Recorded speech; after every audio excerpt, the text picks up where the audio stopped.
Le soir du jeudi saint, Jésus était à table avec les 12. Pendant qu'ils mangeaient, il leur dit: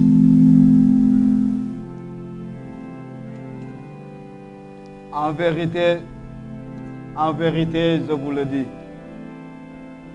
l'un de vous va me livrer. Profondément attristés, les apôtres se mirent chacun à lui dire: Serait-ce moi, Seigneur? Serait-ce moi, Seigneur? Serait-ce moi, Seigneur? Ce n'est pas moi, Seigneur. Serait-ce moi? Un de ses disciples, celui que Jésus aimait, était couché à table près de lui. Simon-Pierre lui fit signe et lui dit: Jean, demande celui dont il parle. Seigneur, qui est-ce?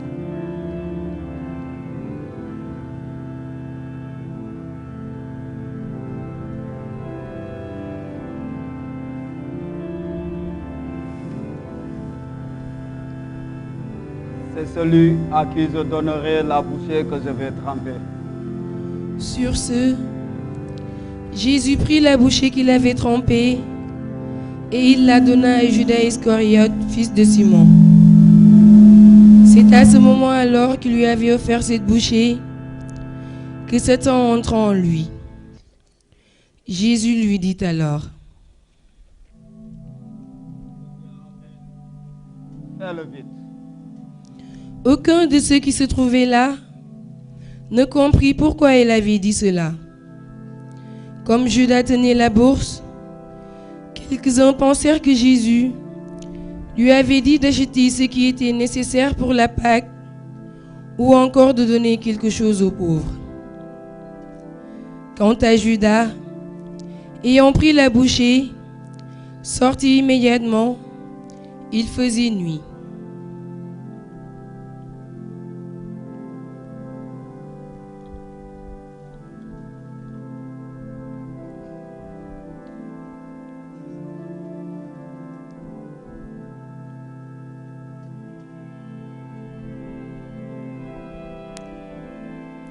À l'heure du repas, Jésus prit du pain et après avoir prononcé la bénédiction, il le rompit, puis le donna à ses disciples en disant: Prenez et mangez.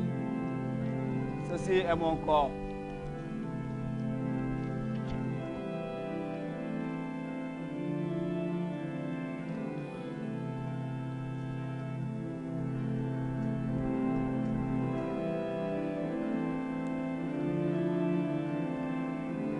Puis il prit une coupe et après avoir rendu grâce, il la leur donna en disant: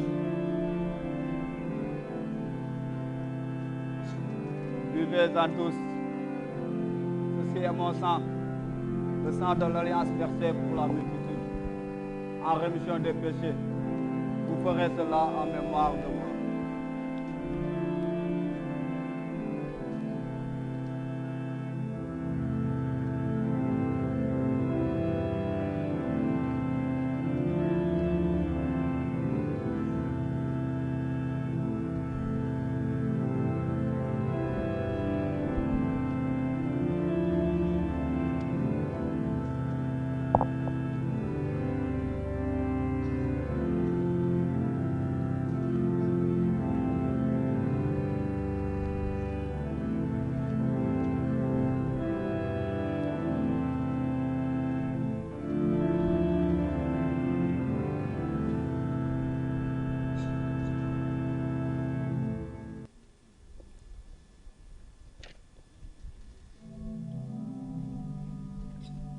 Je vous le déclare, je ne boirai plus jamais de ce fruit de la vigne, jusqu'au jour où je le boirai de nouveau avec vous, dans le royaume de mon Père.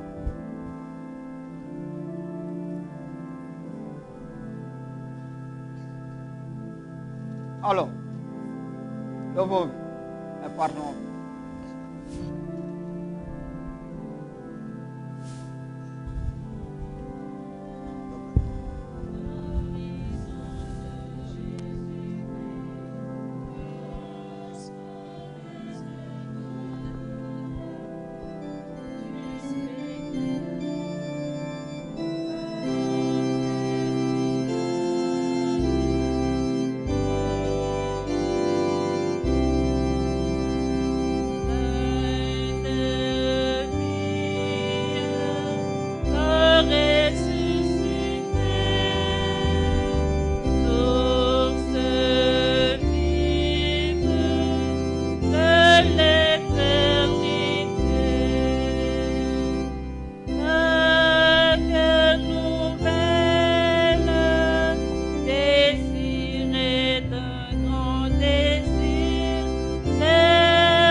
le complot de Jésus chez Caïphe le grand prêtre.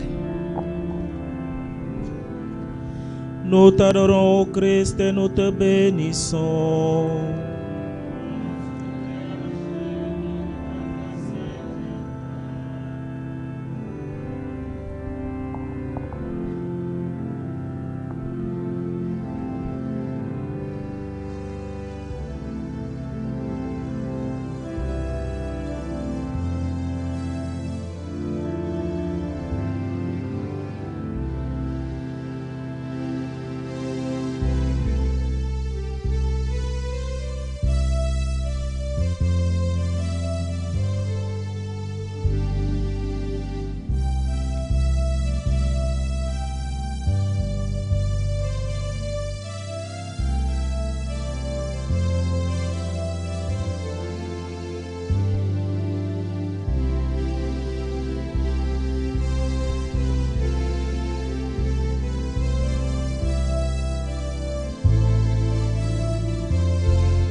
chers confrères,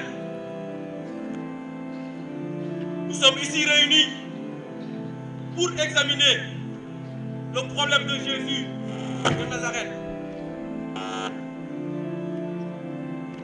Car beaucoup de plaintes nous parviennent à son sujet.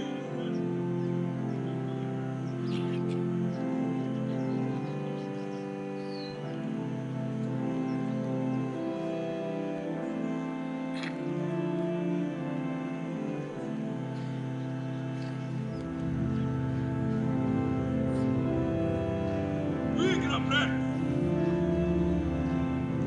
On nous parle de plus en plus de ce Jésus, comme un homme qui ne respecte pas la loi.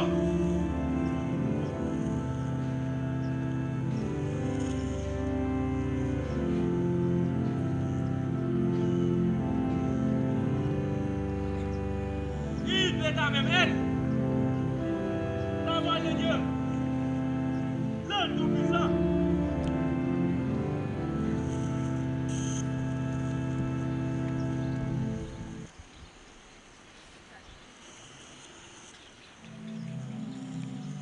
Caïphe, ce Jésus est dangereux.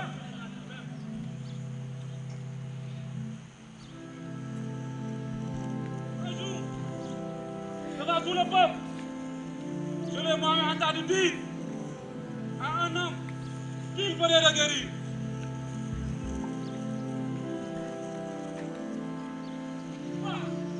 Tes péchés te sont pardonnés.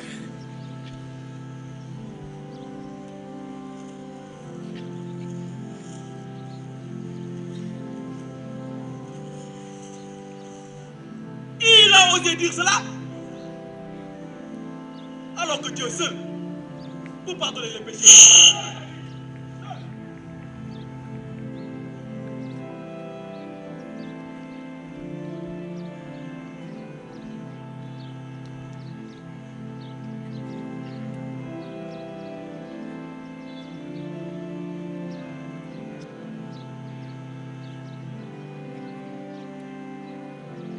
Je vous l'avais dit, grand frère. Cet homme que l'on appelle Jésus est dangereux.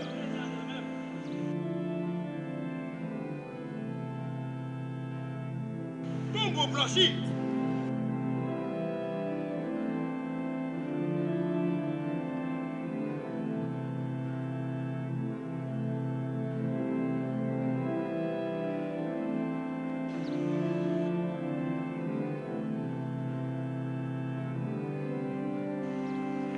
Tous les lépreux. S'approprie du temple de Dieu. Qui lui qualifie dans le nom de son père.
Nicodème.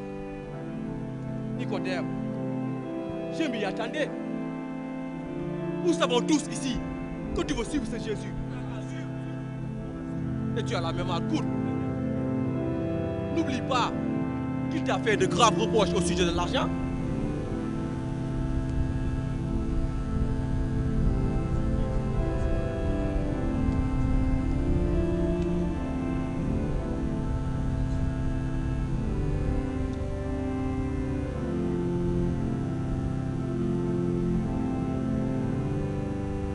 Je m'en souviens très bien, Caïphe.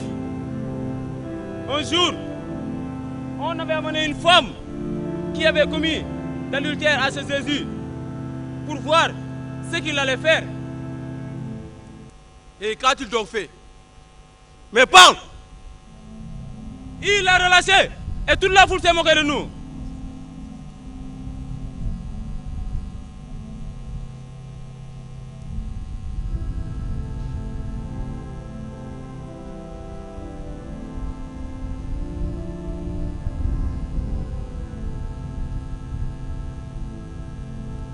Je crois plus que jamais que notre bonheur en dépend. Et si nous n'intervenons pas très vite, il ne nous sera plus possible de maîtriser la situation à l'avenir. Et ça sera tard. Ça sera tard, Caïphe. Pensez-y. Pensez-y, grand frère.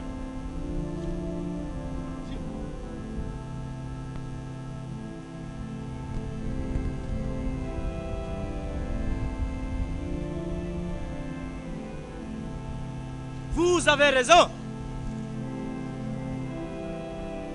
J'ai même rencontré des témoins qui voulaient aller se plaindre chez le gouverneur Pilate.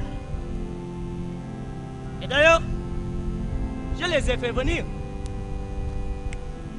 Faites-moi venir ces témoins.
Avez-vous quelque chose à dire contre ce Jésus de Nazareth?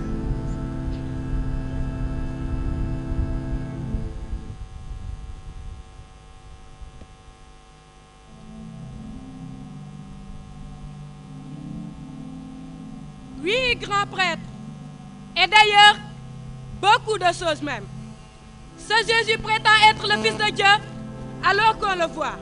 On le voit marcher avec des pécheurs, des impurs et des gens de basse classe. Il dit qu'il est plus grand que Jean-Baptiste, mange et boit comme un glouton. Jean-Baptiste, lui au moins, jeûnait et ne buvait rien. Grand prêtre, une fois à Jérusalem, alors qu'il était en train de parler à la foule, voici ce qu'il a dit. Je suis le pain descendu du ciel, qui me mange ne mourra plus jamais. Non, ce n'est pas ce qu'il a dit. Il a dit que son corps est nourri pour tout un. C'est faux, c'est faux. Assez! Qu'est-ce qu'il a exactement dit?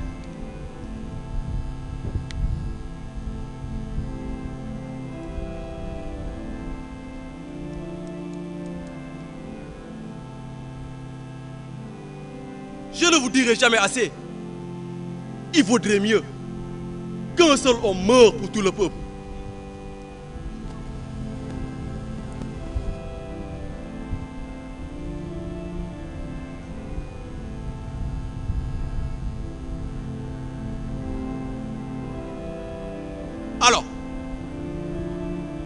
Êtes-vous tous d'accord pour le faire mourir? Nous sommes d'accord.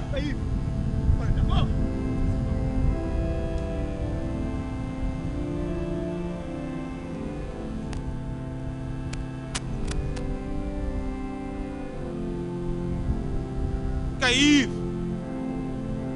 mes chers confrères, encore une fois, je ne suis pas d'accord.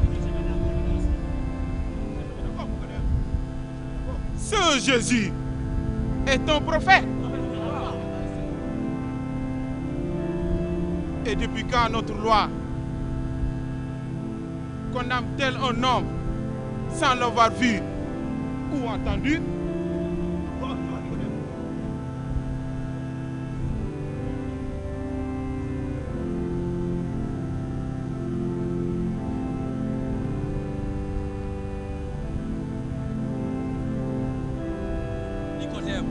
Nicodème, étudie bien les Écritures et tu verras bien qu'aucun prophète n'est sorti de la Galilée.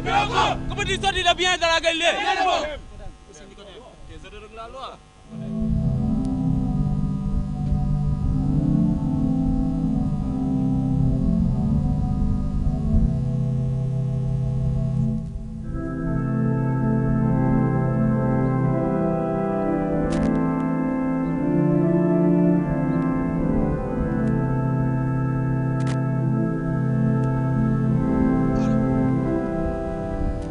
Comment allons-nous faire puisque ce Jésus est toujours avec sa bande?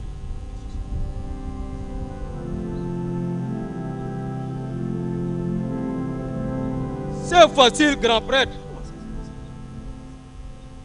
C'est facile, chers confrères. Je connais un de ses disciples nommé Judas. Ah, qu'est-ce qu'il aime l'argent? Il suffit de l'en proposer et l'affaire sera réglée. Judas? Oui, Caïphe. Faites-moi venir ce Judas.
N'aie pas peur.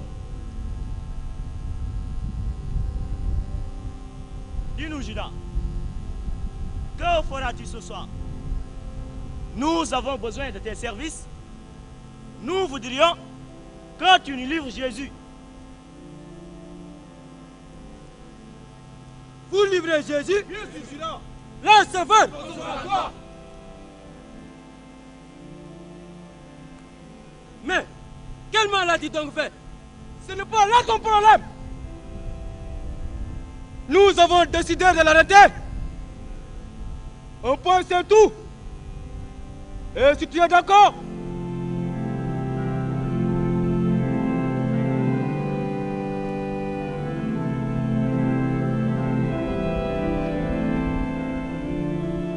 voici ton trésor. Et si tu t'y opposes, alors là, demain, nous t'arrêterons. Et nous te livrerons aux Romains. En disant que tu prépares une révolte, Judas. Tu connais bien les Romains. Je ne te dis pas le reste.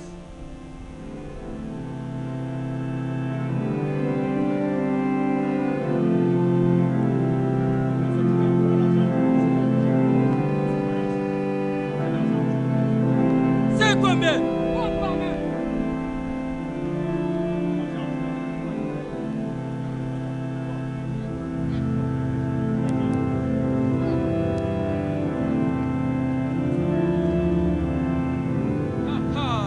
Quelle richesse!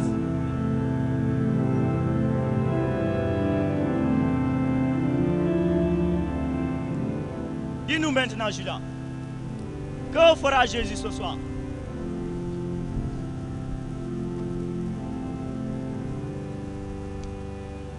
Ce soir donc, Jésus ira prier avec ses disciples au mont des Oliviers.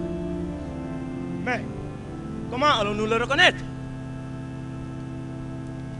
Je vous attendrai à l'entrée du jardin. Celui que j'embrasserai, c'est lui. Arrêtez-le, menez-le sous bonne garde. Judas.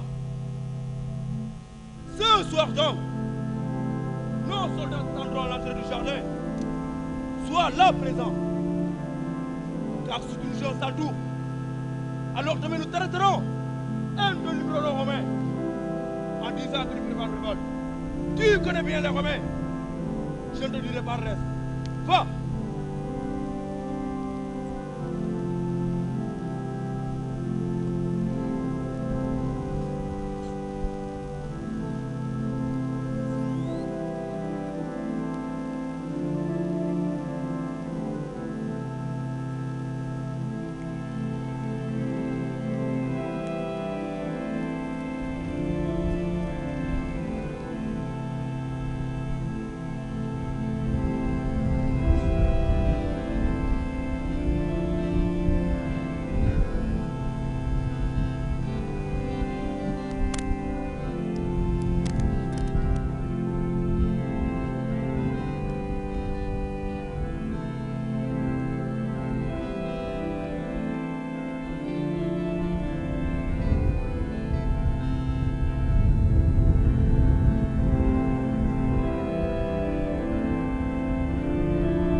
Gethsémani. Nous t'adorons, ô Christ, et nous te bénissons.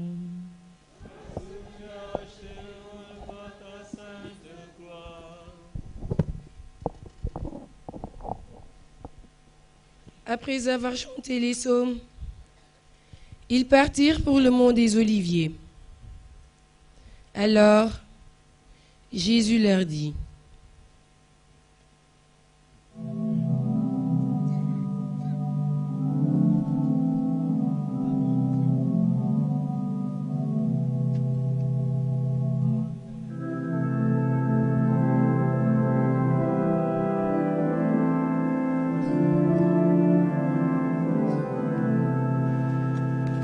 Mais après que je ressusciterai, je vous précéderai en Galilée. Seigneur, si tous viennent à tomber à cause de toi, moi, je ne tomberai jamais.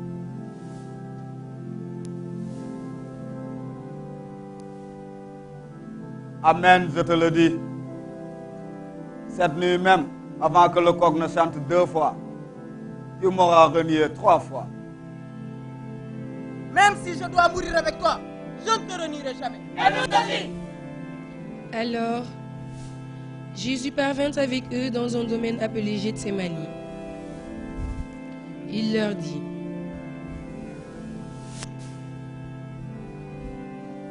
Restez ici pendant que je m'en vais là-bas pour prier.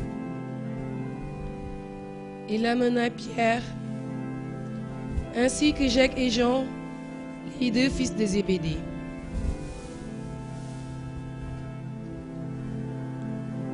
Et il commença à ressentir tristesse et angoisse. Mon âme est triste à en mourir. Demeurez ici et veillez avec moi. Il s'écarta un peu et tomba la face contre terre en faisant cette prière.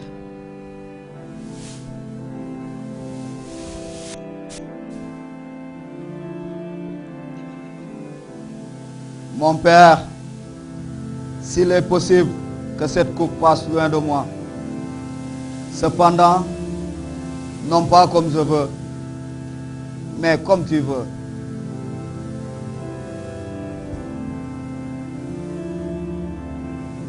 Après, il retourne vers ses disciples et les trouve endormis.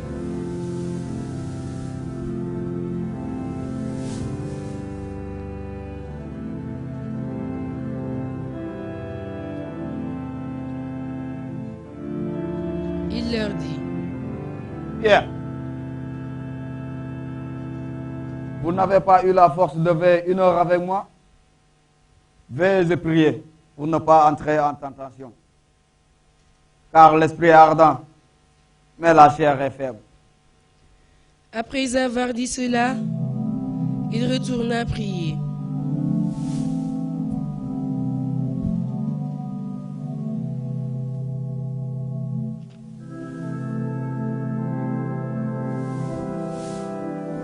Mon Père, si cette coupe passe sans que je ne la boive, que ta volonté soit faite. Alors lui apparut un ange du ciel qui le réconfortait. Dans l'angoisse, Jésus priait avec plus de ferveur. Sa sueur devint comme des gouttes de sang qui tombèrent jusqu'à terre.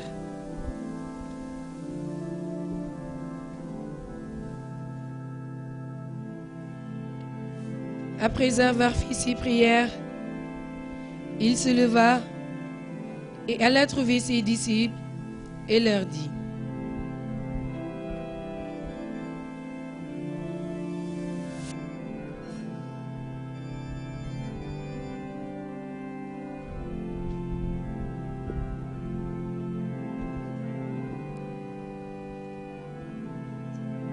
Désormais, vous pouvez dormir et vous reposer.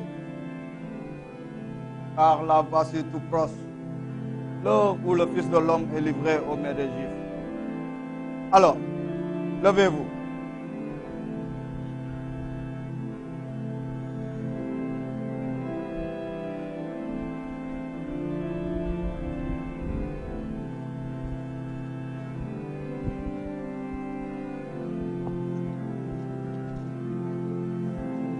voici tout proche celui qui me livre. Jésus se laisse arrêter. Nous t'adorons, ô Christ, et nous te bénissons.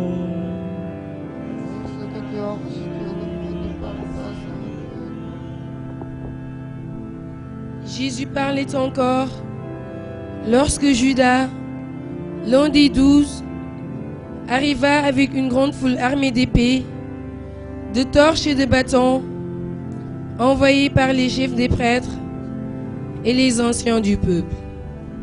Le traître leur avait dit: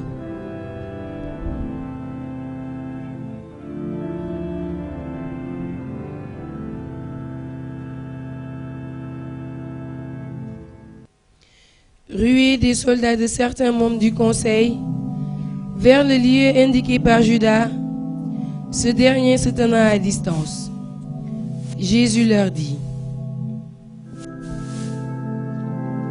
Qui cherchez-vous? Jésus de Nazareth. C'est moi. Jésus reprit: Qui cherchez-vous? Jésus de Nazareth. Je vous ai déjà dit que c'est moi. Si c'est moi que vous cherchez, laissez donc aller ceci. Judas, qui était parvenu à eux, s'approche de lui pour l'embrasser. Salut, Rabbi. Judas, c'est par un baiser que tu livres le Fils de l'homme. Et l'un d'eux, Pierre, frappe le serviteur du grand prêtre avec son épée et lui coupa l'oreille droite. Jésus lui dit: Remets ton épée à sa place. Car ceux qui useront de l'épée périront par l'épée. Crois-tu que je ne puisse pas faire appel à mon Père, qui mettrait à ma disposition plus de 12 légions d'anges? Mais alors, comment s'accompliraient les Écritures? D'après elles, c'est ainsi que tout doit se passer. Il touche l'oreille du blessé et l'homme guérit. Jésus leur dit de nouveau: Est-ce que je suis un bandit pour que vous soyez venus m'arrêter avec des épées et des bâtons? Chaque jour, j'étais avec vous dans le temple. Mais vous n'avez pas eu la force de lever la main sur moi. Mais c'est maintenant votre heure, le royaume de la nuit. Alors les disciples l'abandonnèrent et tous s'enfuirent.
Le procès de Jésus devant Caïphe.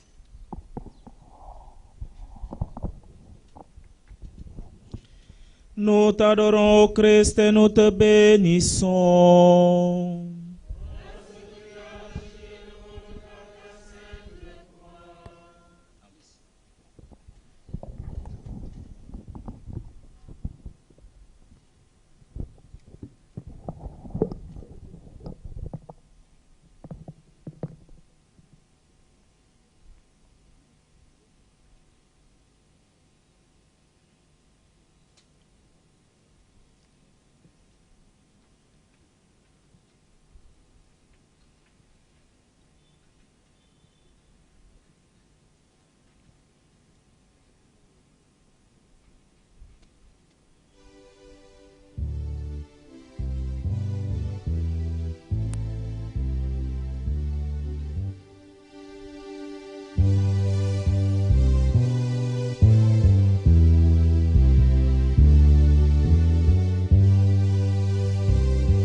ceux qui avaient arrêté Jésus le menèrent devant Caïphe le grand prêtre, chez qui s'étaient réunis les scribes et les anciens. Quant à Pierre, il le suivait de loin jusqu'au palais.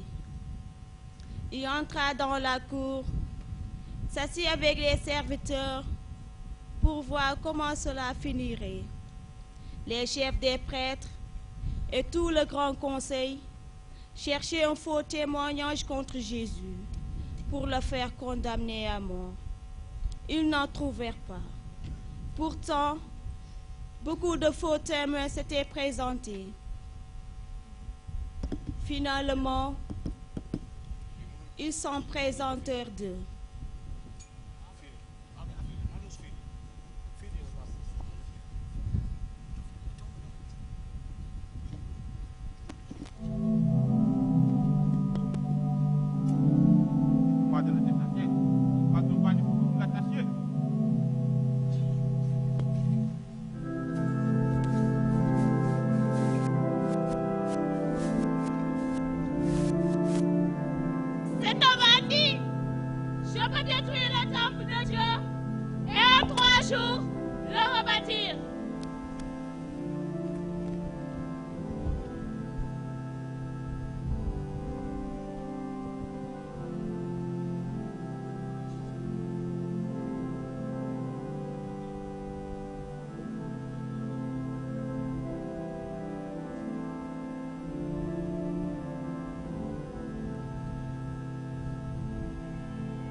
N'est-ce pas Jésus,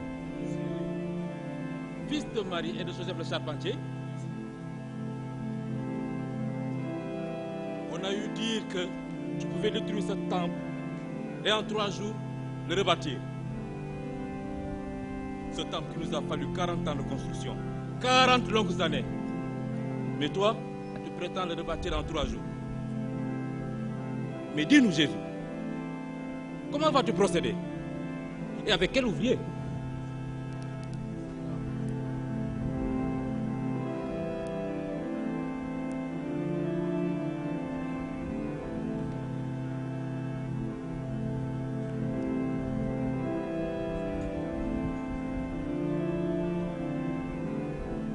Tu ne dis rien?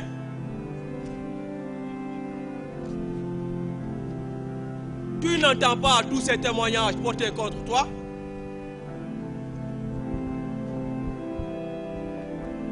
Jésus garda le silence. Caïphe lui dit: Je t'adjure par le Dieu vivant de nous dire si tu es le Messie, le Fils de Dieu.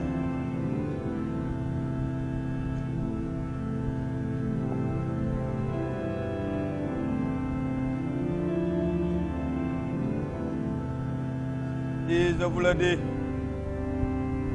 vous ne me croirez pas.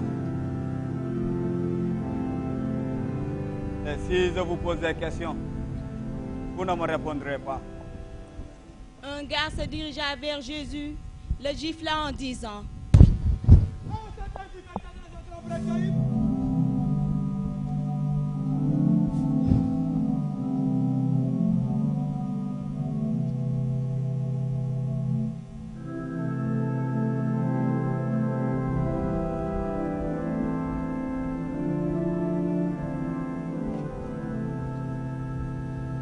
Si j'ai mal parlé,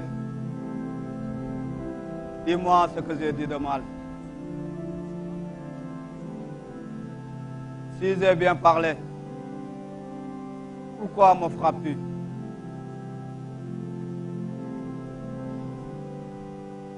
Mais maintenant, le Fils de l'homme siégera à la droite du Père.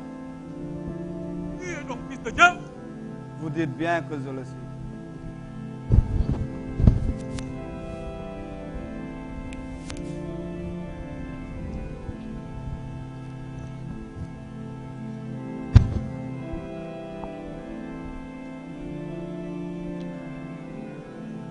Le grand prêtre déchira ses vêtements en disant: Il a blasphémé. Pourquoi nous faut-il encore des témoins? Vous venez tous d'entendre le blasphème. Quel est votre avis? Il doit mourir.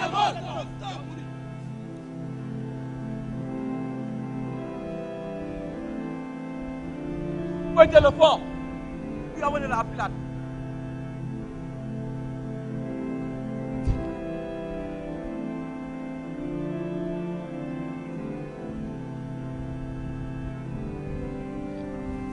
Les gardes lui crachèrent sur le visage et le ruèrent de coups. D'autres le giflèrent en disant: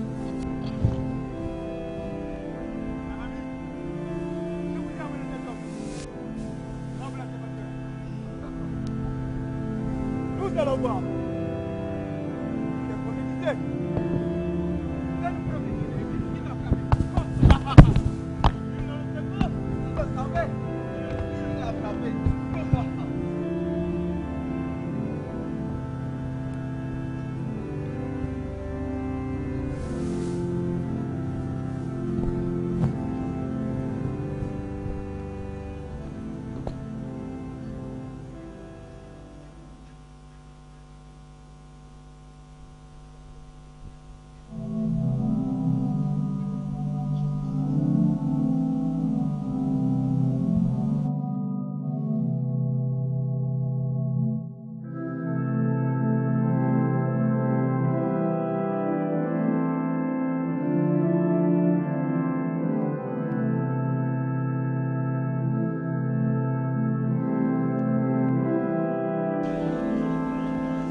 Je ne sais pas ce que tu connais. Une autre servante le vit et fit signe aux gardes en allant.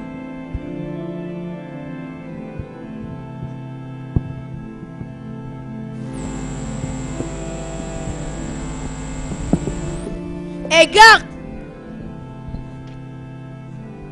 Celui-là est avec Jésus de Nazareth. Je jure que je ne connais pas cet homme. Une autre servante poursuit dans la même rengaine.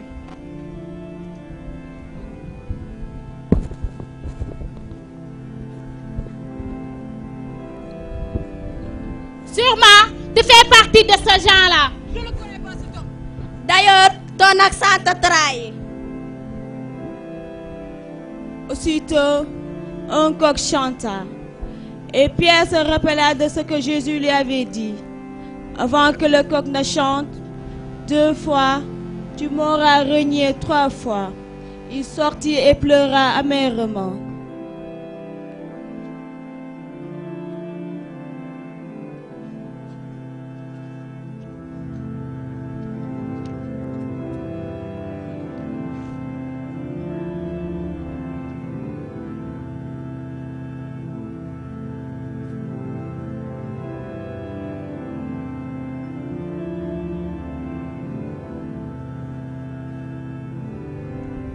Dès que le matin fut venu,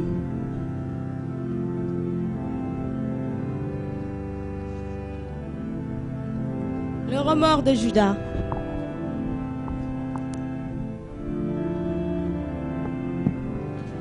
Nous t'adorons, ô Christ, et nous te bénissons.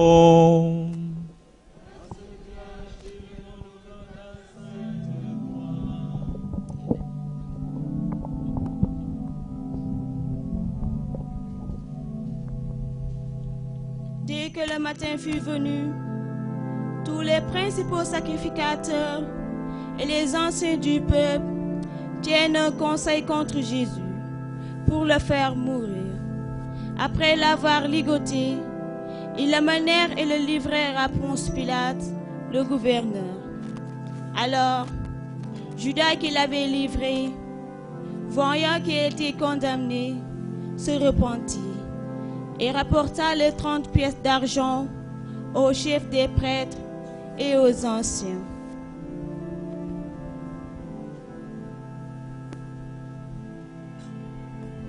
Mais, n'est-ce pas Judas? Que fais-tu ici?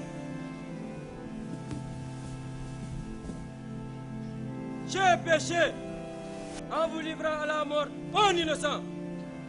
Que nous importe? Cela te regarde, Judas.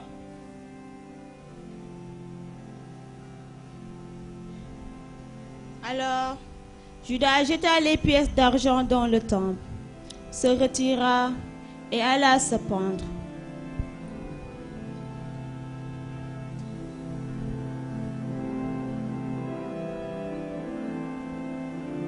Il ne nous est pas permis de mettre cet argent dans le trésor sacré, puisque c'est le prix du sang.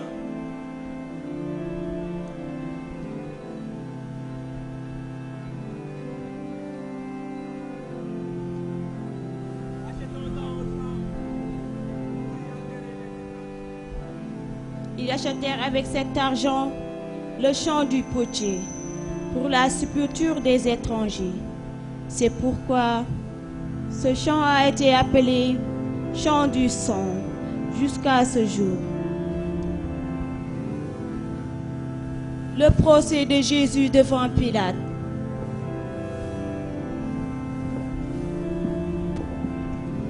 Nous t'adorons, ô Christ, et nous te bénissons.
Cependant, on avait amené Jésus de chez Pilate à la résidence du gouverneur.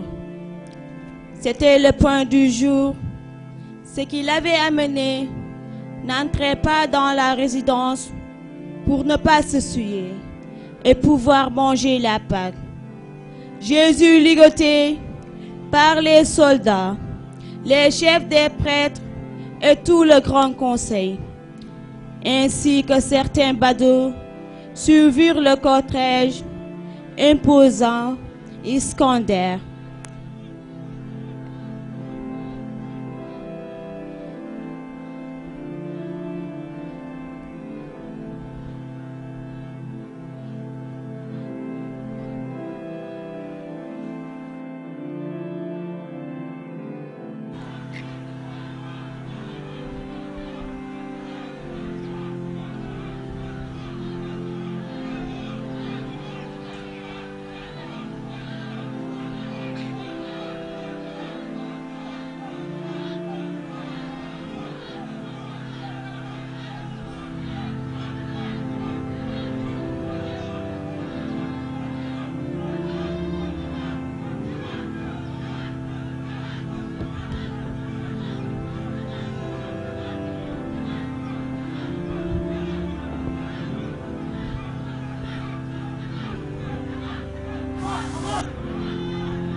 En entendant ces cris, le garde rapproché de Pilate sortit de la résidence pour s'enquérir de la situation, Crispin valait au dehors, laissant le gouverneur à l'intérieur du palais. Nous avons mené Pilate pour qu'il le juge. Nous ne voulons pas nous ciel et ne pas manger à Pâques. Le garde rentra dans le palais, chuchota quelques paroles au gouverneur, et après, ils sortirent tous les deux vers les Juifs.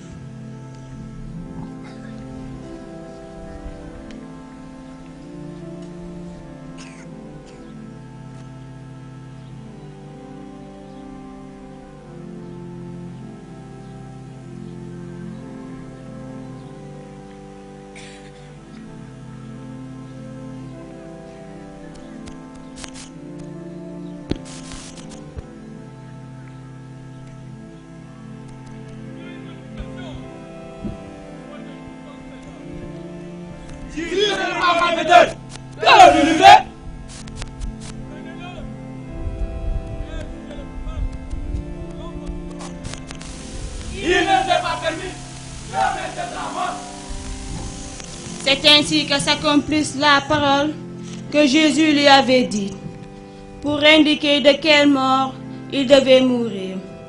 Le gouverneur murmura aux oreilles du garde et entra dans le prétoire. Il appela Jésus.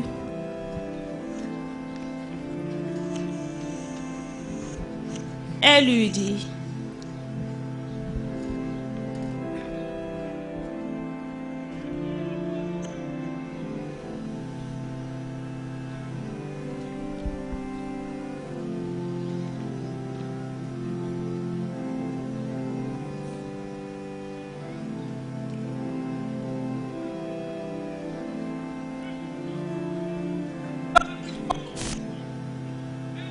Faux sacrifice.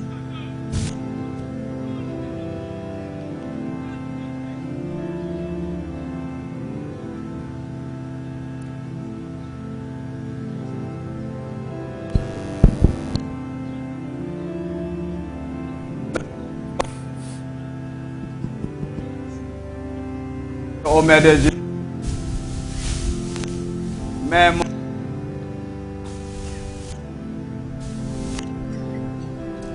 quoi? Vous dites bien que je le suis. Voici pourquoi je suis né. Et voici pourquoi je suis venu dans le monde. Pour rendre témoignage à la vérité.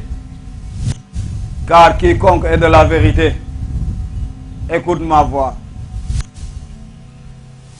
Mais qu'est-ce que la vérité? Il savait que c'était par jalousie que le lui avait livré. Tandis qu'il siégeait au tribunal, sa femme lui dit: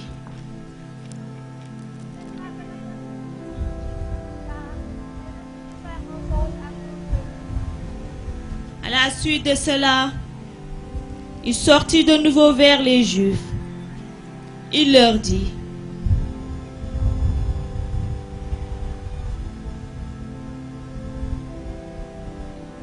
moi, je ne trouve aucun motif de condamnation en lui. Mais,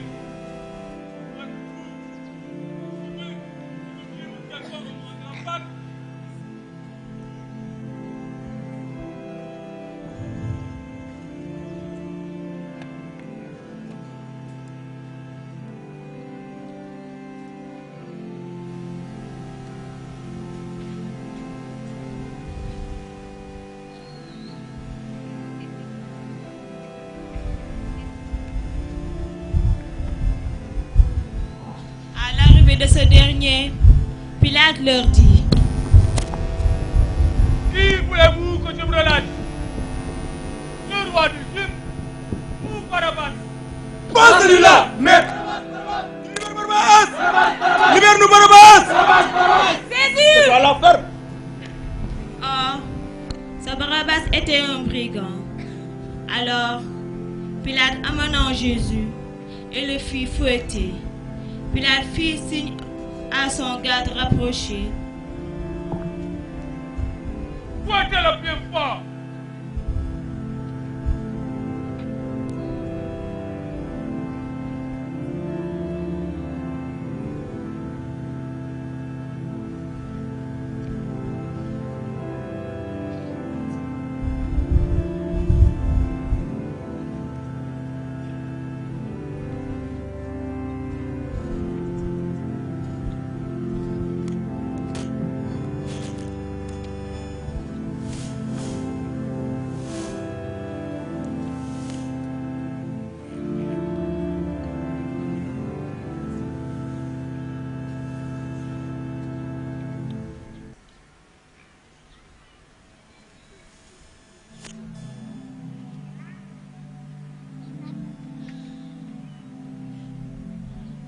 Aïe!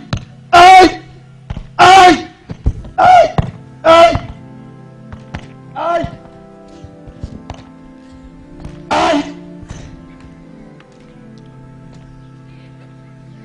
Les soldats qui avaient tressé une couronne avec des épines la lui mirent sur la tête et ils jetèrent sur lui un manteau en pourpre. Ils s'approchèrent et se moquèrent en lui disant: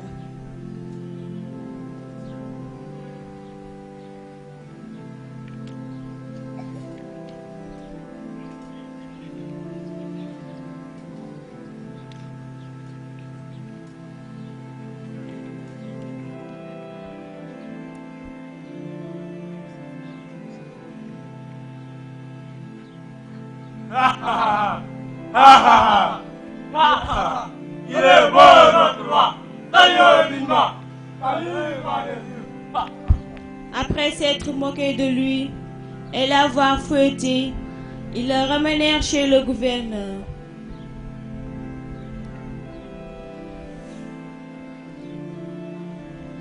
Pilate retourna à l'extérieur et dit aux Juifs: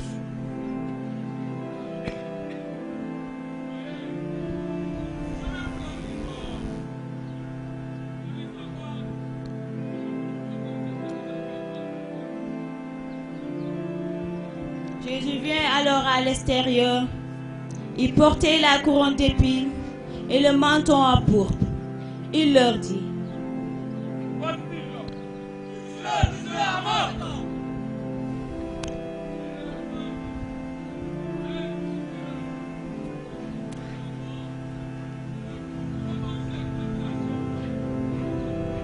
Nous avons une loi.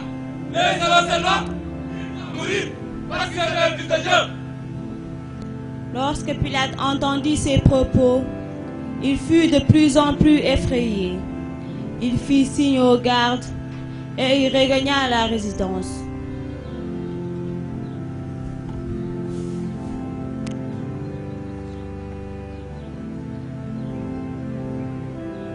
Où es-tu? Jésus ne lui fit aucune réponse. Il lui dit de nouveau: C'est à moi que tu refuses de parler? Ne sais-tu pas que j'ai le pouvoir de te faire lâcher comme j'ai le pouvoir de te faire crucifier? Jésus lui répond en ces termes: Tu n'aurais sur moi aucun pouvoir s'il ne t'avait été donné d'en haut. C'est pourquoi celui qui m'a livré à toi porte un plus grand péché.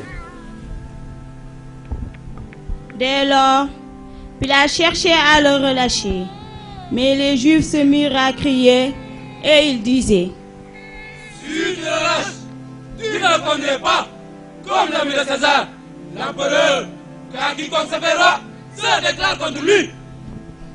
Dès qu'il entendit ces paroles, Pilate fit sortir Jésus et le fit asseoir sur l'estrade à la place qu'on appelle Pavé, en hébreu Gabata.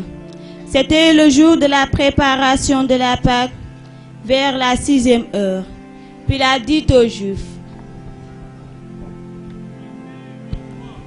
À mort, qu'il se donne. Nous n'avons pas de droit à César. Avec César! César! Vive César! César! Pilate vit que ses efforts ne servaient à rien, sinon qu'à augmenter le désordre. Il chuchota quelques mots au garde. Ce dernier rentra à l'intérieur et apporta une calebasse remplie d'eau.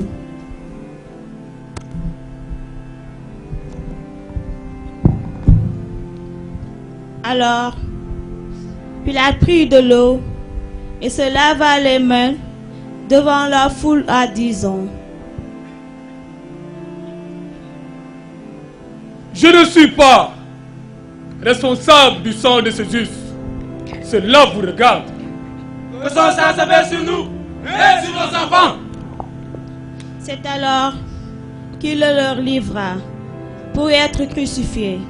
Quant à Barabbas, il le relâcha.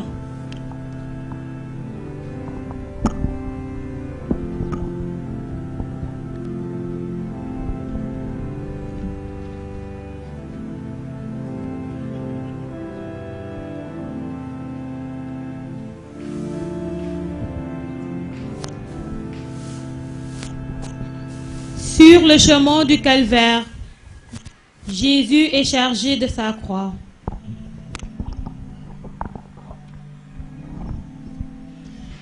Nous t'adorons, ô Christ, et nous te bénissons.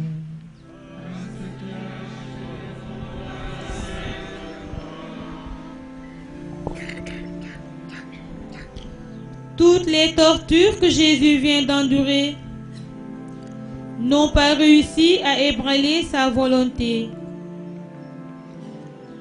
d'assumer la suite de sa passion. Le chemin du calvaire est pourtant l'étape où l'abandon était encore possible, où un compromis pouvait encore être trouvé.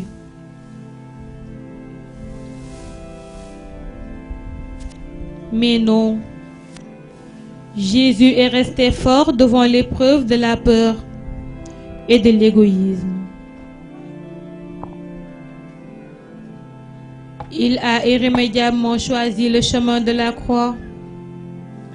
Il s'est consciemment engagé en acceptant que les bourreaux le chargent de sa croix, à aller jusqu'au bout du calvaire, c'est-à-dire à une mort certaine et combien atroce.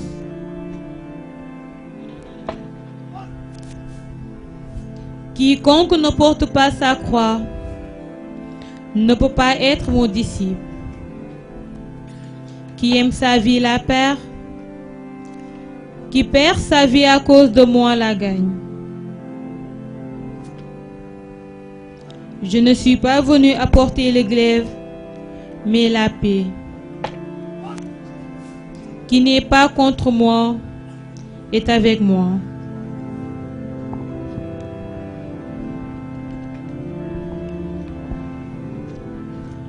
Jésus tombe pour la première fois.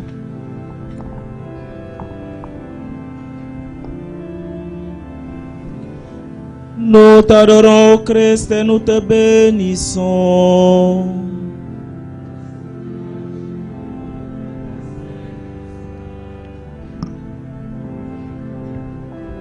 Le chemin qu'il faut parcourir pour aller au Golgotha est long, difficile, fait de pierres mal ajustées. La croix pèse lourd sur ses épaules déchirées par les coups de fouet. Fatigué, affaibli par toutes ces souffrances, Jésus trébuche et tombe. Les bourreaux le frappent encore pour qu'il se relève.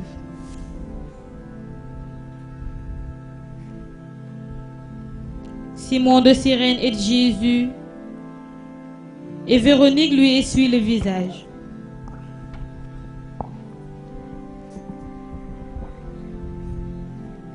Nous t'adorons, ô Christ, et nous te bénissons.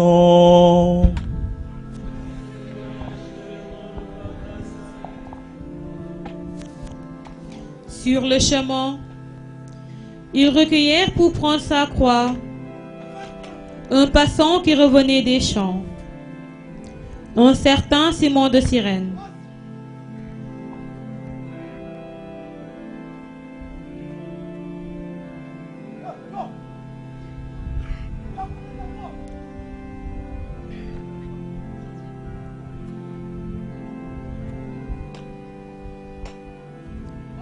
Et ils le conduisirent au lieu du crâne appelé Golgotha.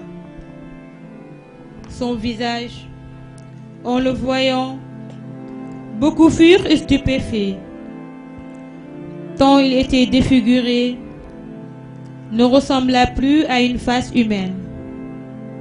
Aucune grâce, aucun charme pour attirer les regards, aucune beauté pour exiger notre amour.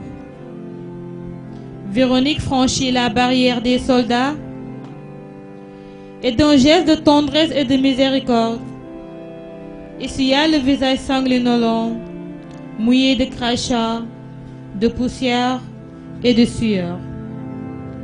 Elle veut à la fois l'honorer et le soulager. Jésus tombe pour la deuxième fois.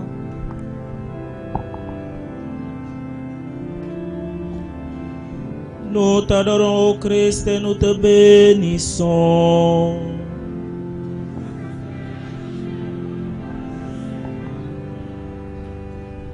Les ruelles montent et descendent. Le dallage est usé et glissant. La ville est surpeuplée par l'arrivée des pèlerins de la Pâque. Le cortège funèbre a de plus en plus de peine à avancer. Jésus perd son sang de ses plaies, que la marche ravive. Tout l'épuise. La chaleur, la poussière, le manque d'air et tant de haine qui l'entoure. À un faux pas, il chancelle et tombe pour la deuxième fois. Jésus rencontre les femmes de Jérusalem.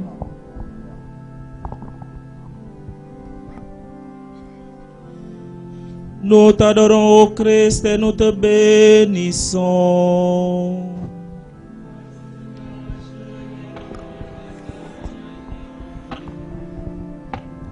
Des femmes se sont regroupées et selon la coutume juive, elles se lamentent devant le cortège du condamné. Leurs pleurs sont sincères et leur compassion véritable. Jésus trouve la force de s'arrêter et de leur dire: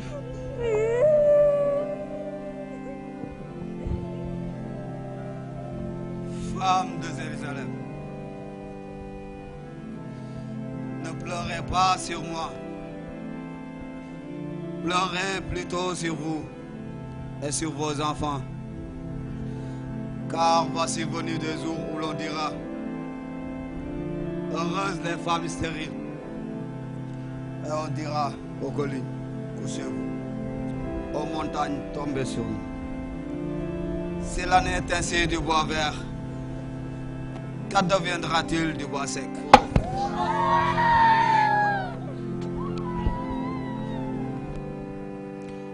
Jésus tombe pour la troisième fois.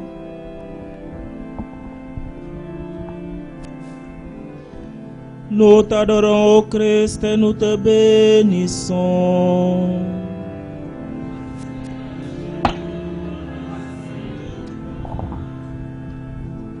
Chargé de sa croix, alourdi par les péchés du monde, Jésus, dont les forces sont maintenant épuisées, tombe pour la troisième fois, la face contre terre. Les douleurs du Fils de Dieu, surpassant tout ce que nous pouvons imaginer. Mais il n'a pas souffert pour mouvoir notre imagination. Il a souffert pour nous donner la haine du péché, en nous montrant comment, enfants, nos péchés sont-ils des maladies mortelles.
Il n'avait jamais péché, pas une seule fois. Il est venu pour accomplir une mission sur la terre, pour accomplir cette mission, son sang a coulé. C'est de Jésus, mon Dieu, que je parle, le Messie, l'agneau de Dieu, celui qui n'avait jamais sang a coulé, le sang de Jésus.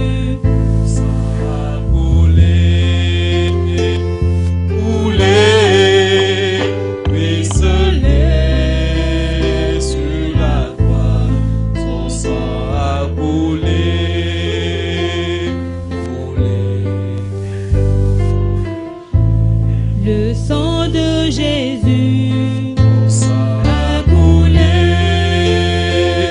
coulé, ruisselé sur la croix. Son sang a coulé, coulé pour nos péchés sur terre. Pour nos péchés d'amour, son sang a coulé. Le sang de Jésus, son sang a coulé, coulé, ruisselé sur la croix.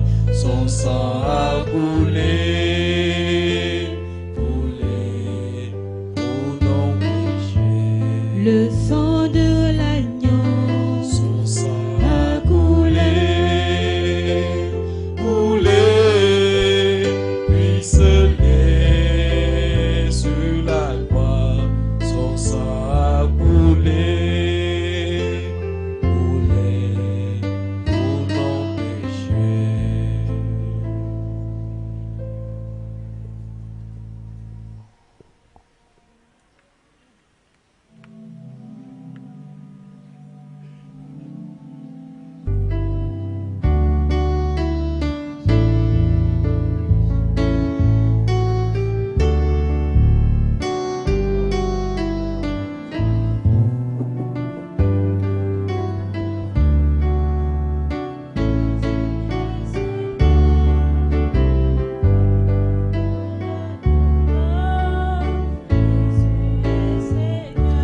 Il n'y a que toi, Jésus, il n'y a que toi,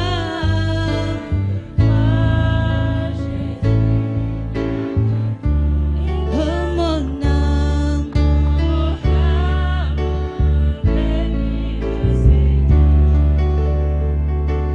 que mon esprit magnifie son nom.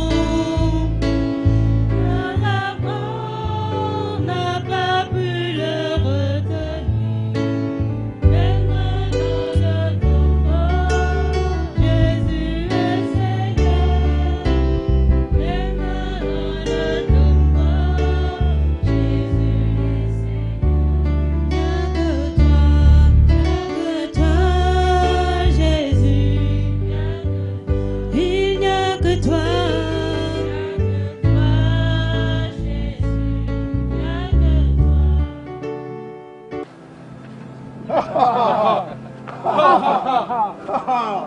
Il est la Sauveur. S'il est le Christ, celui que Dieu a choisi, il doit vous porter devant le nom. Et descend de sa gloire. Alors là, nous croyons à lui.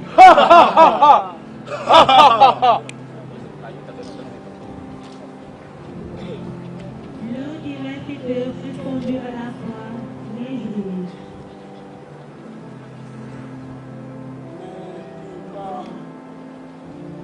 Messie, sauve-toi toi-même et nous avec. L'autre lui dit,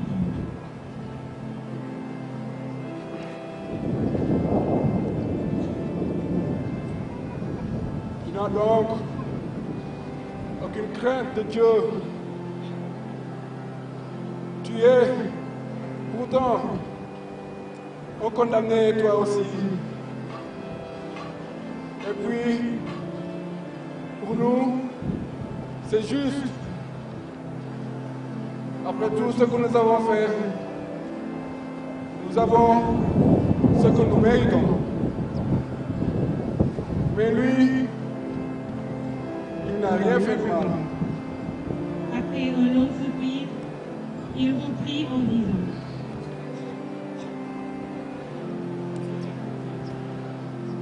Jésus, souviens-toi de moi quand tu viendras inaugurer ton règne. Jésus lui répondit: Amen. Je te le dis. Aujourd'hui même, tu seras avec moi dans le paradis. Jésus dit de nouveau: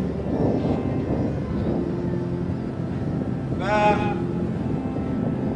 pardonne-le, car ils ne savent pas ce qu'ils font.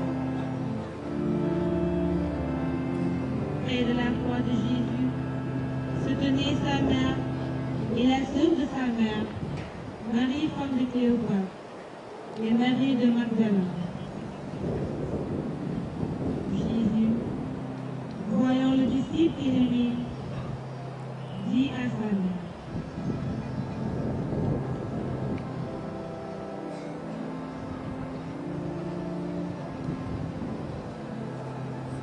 Femme, voici ton fils. Et aux disciples: Voici ta mère. et dès cette heure-là, le disciple l'a pris chez lui.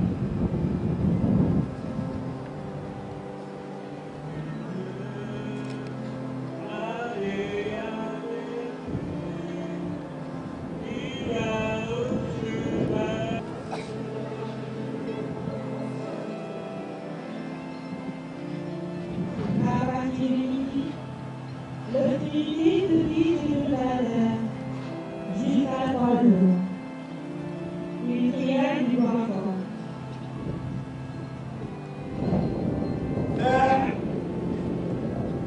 Soif. Il reprit: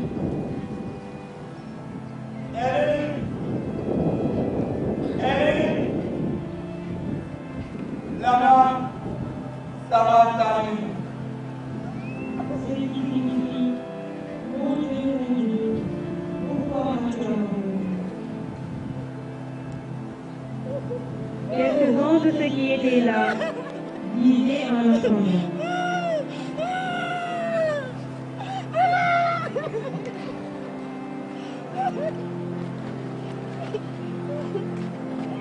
Le voilà qui a fait le prophète Élie. Nous verrons bien si il va revenir nous bénir.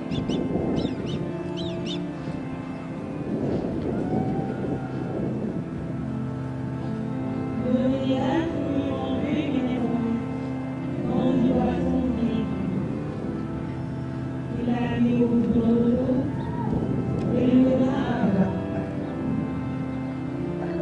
Quand Jésus vit le vinaigre, il dit: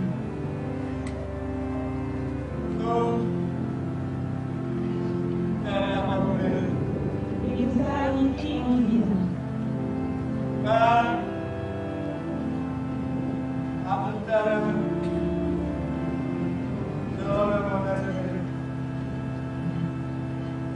Jésus inclina la tête, rendit l'esprit. Les corbeaux de nos enfants qui étaient morts ressuscitèrent et sortant du tombeau, après la résurrection de Jésus, ils entrèrent dans la maison et se montrèrent à un grand nombre de gens. À la vue du tremblement de terre et de tous ces événements, le centurion et tous ceux qui gardaient Jésus furent saisis d'une grande frayeur. Le centurion lui dit: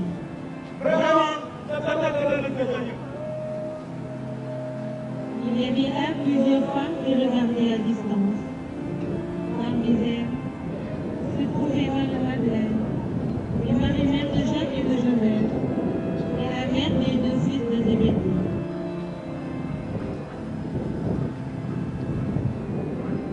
Jésus est mis au tombeau et sous la surveillance des gardes. Nous t'adorons, Christ, et nous te bénissons.